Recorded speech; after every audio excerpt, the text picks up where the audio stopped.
y con la familia Ramírez de Soto. Bueno, ya eso es otra historia. Después la familia Barreto es de origen portugués. Los Barreto llegaron en el siglo XVII. La persona de Antonio Barreto, que era un portugués. El nieto de ese portugués se llamó Jacinto Tomás Barreto y Pedroso. Ya por los Pedroso venía de las más antiguas de Cuba, por Pedroso. Este Jacinto Tomás Barreto y Pedroso recibió el título de conde de Casa Barreto.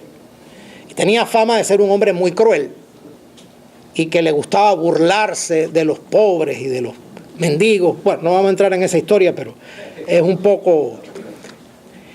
Y dicen que cuando se murió, lo tendieron en la casa que él tenía en un sitio llamado Monte Barreto, que estaba cerca del río Almendares. Y pusieron el cadáver de él entre 6 velas allí. Y estaban velando al cuerpo del conde de Casa Barreto, a Jacinto Tomás Barreto y Pedroso, lo estaban velando. Y en eso vino una tormenta terrible, un vendaval.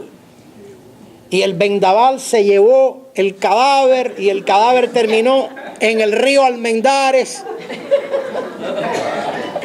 Y yo creo que les costó mucho trabajo recuperar el cuerpo del conde de Casa Barreto. Bueno.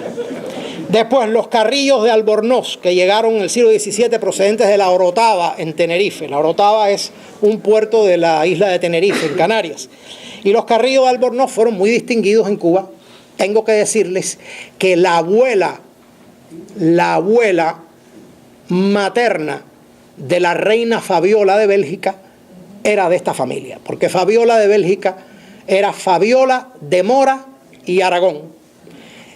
Y la madre de Fabiola era Aragón y Carrillo de Albornoz. Era hija de Blanca Carrillo de Albornoz y Elío, que era nacida en España, pero descendiente de esta familia cubana, Carrillo de Albornoz. Así que la reina Fabiola de Bélgica venía por parte de su abuela materna de esta familia cubana, Carrillo de Albornoz. Los Castilla, que vienen de Santa Cruz de la Palma, muy conocidos también en Cuba. Los Castro Palomino, que llegaron de Sevilla y tuvieron una enorme descendencia en Cuba, incluyendo a uno de los personajes más importantes en la intelectualidad cubana del siglo XIX, que fue Tomás Agustín Cervantes y Castro Palomino, que fue, entre otras muchas cosas, director del Jardín Botánico de La Habana. La familia Chacón, que procedente de Antequera, se estableció en Cuba alrededor de 1619, en la persona de Gonzalo Chacón Narváez y Alarcón, que era natural de Antequera, que fue alcaide de la fortaleza de La Punta, en La Habana. La descendencia de este Gonzalo Chacón Narváez y Alarcón, la descendencia de él, parte se quedó en Cuba y parte se volvió para España. Los que volvieron a España obtuvieron los títulos de conde de Mollina y marqués de la Peñuela. La descendencia que se quedó en Cuba, una rama de la descendencia que se quedó en Cuba, fueron los condes de Casa Bayona, que como ustedes saben eran los señores del pueblo de Santa María del Rosario, porque en Cuba habían 5 pueblos que tenían una especie de señor feudal. Y ya les dije, anteriormente les mencioné que no sé cuál les mencioné, pero bueno, no sé si lo mencioné, pero los Cárdenas eran los señores de la villa de San Antonio de los Baños, tenían el señorío de San Antonio de los Baños. Los Chacón tenían el de Santa María del Rosario. Los Santa Cruz, que vamos a hablar de ellos ahora, tenían el de Jaruco. Y los Núñez del Castillo del pueblo de Bejucal. Y los Silva del pueblo de Guisa en la provincia de Oriente. Esos son los 5 señoríos de la isla de Cuba, que eran una especie de gobierno feudal que tenían esas familias sobre esos pueblos, sobre esos 5 pueblos. Bueno. Ahora viene la familia Díaz Pimienta, muy interesante. La familia Díaz Pimienta es interesante. Los Díaz Pimienta son de origen portugués hebreo. Son de origen hebreo portugués. Pero se habían establecido en las Canarias, en La Palma, en la isla de La Palma. Se establecieron la isla de La Palma es una de las Canarias. Se establecieron en la isla de La Palma. Y ya 3 generaciones establecidos en La Palma, nació, o no, 2 generaciones, nació un señor que se llamó Francisco Díaz Pimienta y Román. Este Francisco Díaz Pimienta y Román es el que se va a Cuba. Y estando en Cuba en 1594, tiene un hijo, que sabemos por el testamento de él que era un hijo bastardo, que no era hijo de matrimonio, era un hijo bastardo.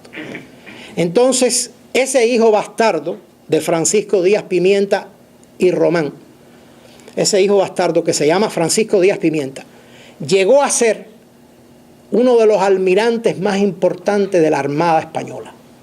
El almirante Francisco Díaz Pimienta, héroe de incontables batallas. En 1642, cuando ya él tenía pues 48 años, porque nació en 1594, en 1642, él presenta las pruebas que tenía que presentar para hacerse miembro de los Caballeros de Santiago, de la Orden Militar de los Caballeros de Santiago.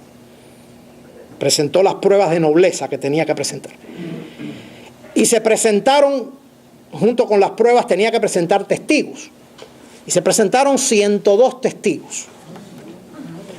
Pero algunos de los testigos, y está en el proceso de él, algunos de los testigos dijeron, ¡qué noble ni nada! Dice, este es su padre, es este fulano Pimienta, que descendiente de hebreos, que era mercader en la isla de La Palma, en Canarias, y su madre era una esclava, Catalina, porque él había dicho en las pruebas que su madre era una vasca, Juana Pérez de Mendizábal.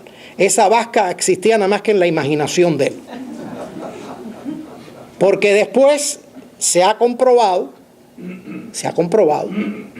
que en el año 1594, el archivo de la Catedral de La Habana para 1594 está ahí. Y entonces se comprobó, dice, nació Francisco, de padre no conocido, en 1594, hijo de Catalina, esclava criolla. Y dice Manuel Moreno Frajinals, el historiador cubano, en su libro Cuba, España, España, Cuba, dice, ahí está la prueba, no hay otra cosa. Pero ya lo decían los testigos. Dicho sea de paso, la descendencia del almirante Francisco Díaz Pimienta, que era hijo de la esclava Catalina, la descendencia de él se quedó en España, se fue a vivir a España. Y la descendencia Díaz Pimienta en Cuba vienen de una tía de él, que se llamaba Felipa Díaz Pimienta y Román, casada con Luis Hernández. Y de ese matrimonio descienden los que después se apellidan Díaz Pimienta en Cuba. Creo que es interesante la historia de los Díaz Pimienta. Y después esos Díaz Pimientas cubanos pues tienen una gran importancia porque fueron constructores de barcos. Se dedicaron a la construcción de navíos. Y después esa familia famosa de Guane, los Rubio, de Isabel Rubio, que fue una patriota de la Guerra de Independencia, los Rubio de Pinar del Río descienden de los Díaz Pimienta. Pero de los Díaz Pimienta, no del almirante, sino de la tía casada con Luis Hernández. Bueno, después los Duarte llegaron procedentes de Sanlúcar de Barrameda, en Andalucía. Los Duarte, a través del matrimonio que hicieron con los Osorio de Pedroso, que no son los Pedroso que ya hemos dicho, sino son otros, estos son Osorio de Pedroso, a través de ese matrimonio fueron los herederos de la isla de Pinos. Que no está mal, ¿no? Heredar la isla de Pinos, aunque en aquella época no estaba nada desarrollada. Pero la familia Duarte, la familia Fernández de Velasco, que vino de Madrid, la familia Garro de Vizcaya, la familia Gamboa Riaño, que vino de Burgos en la persona del capitán general don Francisco Riaño Gamboa, que era de Burgos, que llegó a Cuba en 1634, y posteriormente un nieto del gobernador, que se llamó Alonso Riaño Gamboa, ese casó con Sebastiana de Vargas Machuca y tuvieron por hijo a Marcos Antonio Riaño Gamboa y Vargas Machuca, que dicen que fue el primer sabio cubano, porque era médico, matemático, astrónomo y hablaba muchísimos idiomas, un gran sabio. Nació en 1673 y murió en 1729 en La Habana. Y este sabio cubano tiene descendencia, por cierto. La familia García Menocal. Bueno, aquí tenemos algunos representantes también. vinieron de Santander en el siglo XVII, en los 1600.